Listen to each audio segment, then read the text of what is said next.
छत्तीसगढ़ में स्थानीय बोली भाषा के आधार पर शिक्षा नीति बनाने की बात हो रही है, राष्ट्रीय शिक्षा नीति में भी ये उल्लेख है। तो हमने तो कहा है कि 12 भाषाएं जो छत्तीसगढ़ की गोड़ी है, हल्बी है,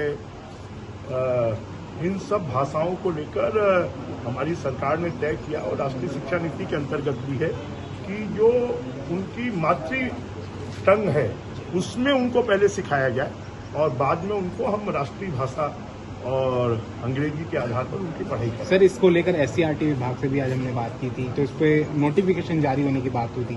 कब तक सर ये तो प्रक्रिया चल रही है जी। और ये प्रक्रिया में जब तैयारी हो जाएगी तब उसका नोटिफिकेशन जारी हो जाएगा। विरोध के दौर जारी बिलासपुर में देखिए, कांग्रेस डूबती हुई नाव है और इसलिए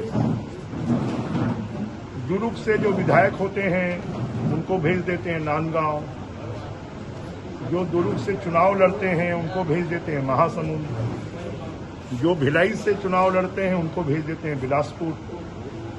तो कांग्रेस जो है उनके पास में अब ढूंढने से भी प्रत्याशी नहीं मिल रहा है और इसके कारण अब ये तय है कि कांग्रेस की नैया तो डूबेगी और खाली कांग्रेस की नैया नहीं डूबेगी, उसके कार्यकर्ताओं की भी नैया डूबना तय हो गया। इसके अलावा भूपेश बघेल अपील कर रहे हैं कि 375 लोग फॉर्म भरे।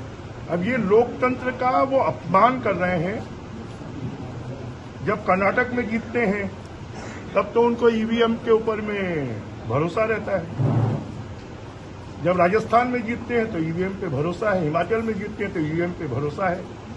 तो मैं तो कहता हूं कि देश की जो चुनाव की प्रक्रिया है वो भारत के संविधान के अनुसार है और उसका विरोध करना, उसका मजाक उड़ाना, ये राष्ट्रद्रोह जैसा काम है।